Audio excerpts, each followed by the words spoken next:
Il posticipo della domenica tra Roma e Inter finisce 2-2, il commento del tecnico nero-azzurro Antonio Conte.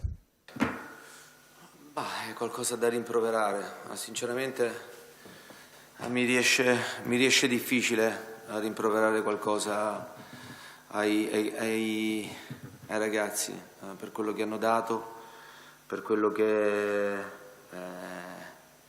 stanno facendo. Fino all'ultimo sono stati lì per cercare di pareggiare e poi per vincere la partita, nonostante la stanchezza, nonostante gli impegni ravvicinati, nonostante altre squadre abbiano più tempo per recuperare rispetto a noi. L'allenatore della Roma Paolo Fonseca parla dopo il 2-2 ottenuto in casa contro l'Inter. Dopo il lockdown penso che sì, penso che oggi abbiamo fatto qui una bellissima partita e penso che abbiamo meritato ottimi risultati. Sono 2 punti persi alla fine? Per me sì. Vediamo alla fine, ma dopo la partita penso che abbiamo perso 2 punti.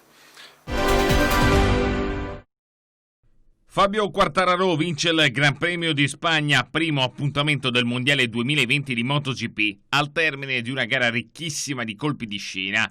Il pilota francese della Yamaha, Petronas, scattato dalla pole position per la 7ª volta in carriera, ha conquistato la sua prima vittoria nella classe regina. Il transalpino ha preceduto al traguardo Maverick Viñales e Andrea Dovizioso. Grande delusione per Marc Márquez, caduto a 4 giri dal termine e costretto al ritiro. Il campione del mondo era stato protagonista di una grandiosa rimonta. Ripartito dalle retrovie dopo essere finito sulla ghiaia al 5° giro, si era riportato al 3° posto provvisorio, poi la caduta. Delusione anche per Valentino Rossi, che mentre tentava di restare nella rosa dei primi 10 è stato costretto al ritiro da un guasto. Il 26 luglio, nuovo appuntamento, sempre a Jerez della Frontera.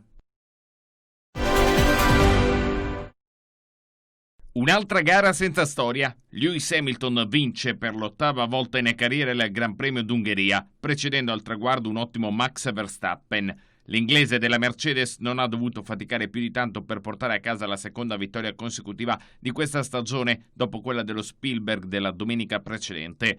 3° posto per l'altra Mercedes di Valtteri Bottas. Ancora una delusione per le Ferrari, entrambe doppiate dal campione del mondo britannico. 6° posto finale per Sebastian Vettel, 11° per Charles Leclerc, fuori dalla zona punti. In classifica generale comanda Hamilton a 63, seguito da Bottas a 58 e Verstappen a 33. Leclerc 7° con 18 punti e Vettel 10° con 9. Prossimo appuntamento il 2 agosto a Silverstone.